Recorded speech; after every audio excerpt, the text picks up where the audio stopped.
I played 50 rounds of the Forgotten Desert. It's pretty inevitable, honestly, that an Animal Jam YouTuber makes a TFD video. This one's a little bit different though. I hope you guys like it.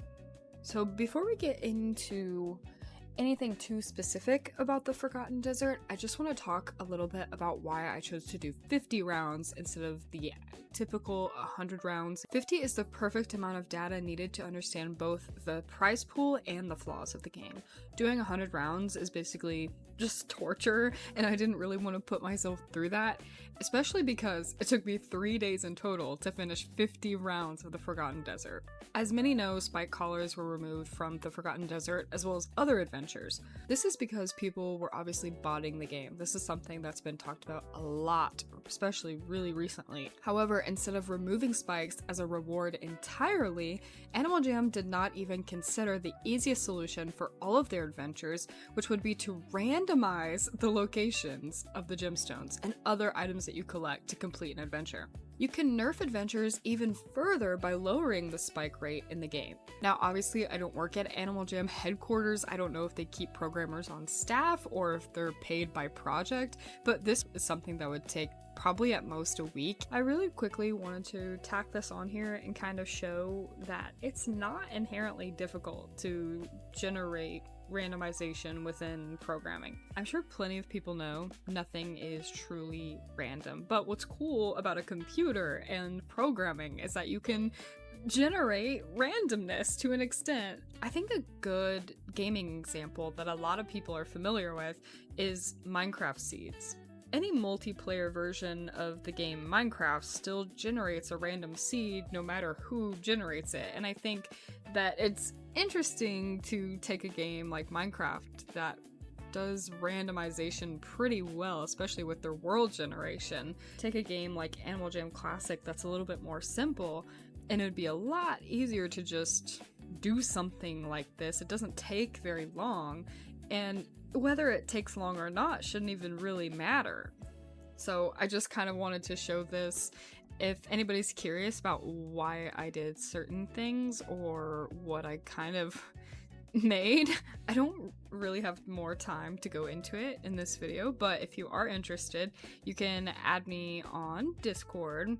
My username is on the screen, and I can kind of talk about it with you if you really are interested in what's kind of going on in my example. This wouldn't be a TFD video without a pie chart. I went ahead and made a chart of all the kinds of prizes that I got.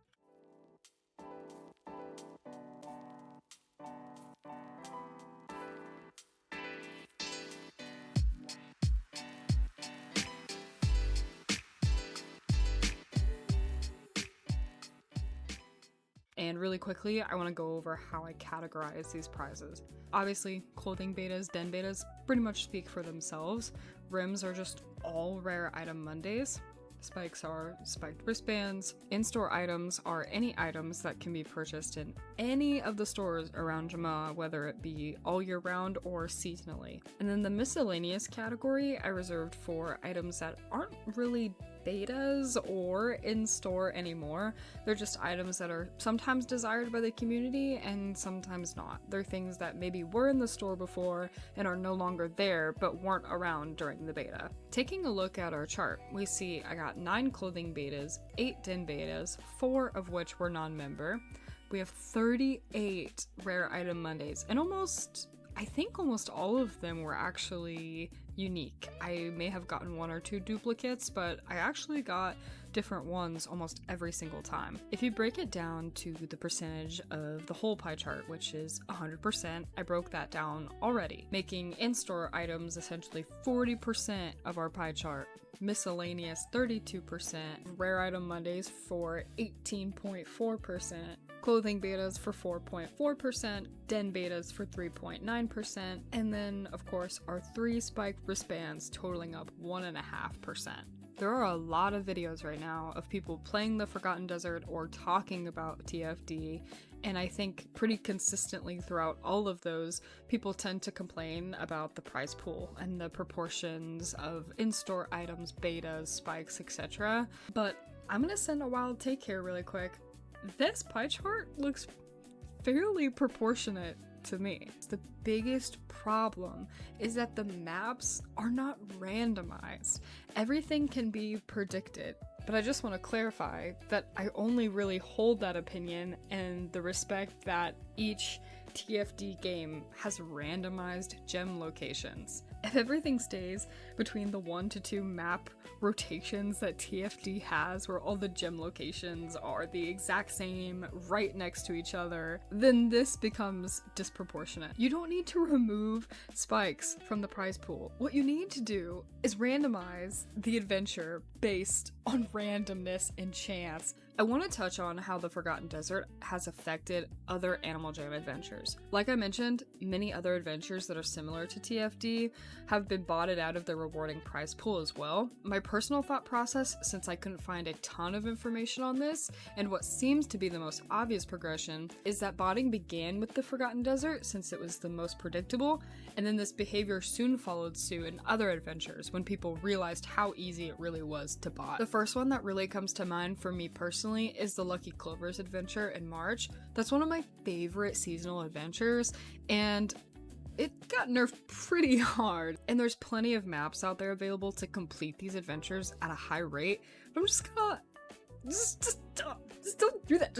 And while we're on the topic of prizes in the Forgotten Desert, something you may notice every single time you play or try to grind the adventure is that there's so many in-store prizes. Whenever we take a look at the prizes I was rewarded with during the Forgotten Desert, I got a total of 82 in-store items, which is kind of insane. Out of all 206 items that I got from playing 50 rounds of TFD, 82 of them were those in-store prizes. And because of how the Forgotten Desert is now, and probably will continue to be for the rest of Animal Jam's time, it low-key feels like rage bait. Because why would someone want to spend their time grinding an adventure when you could just go on a little shopping spree in Jamaa instead?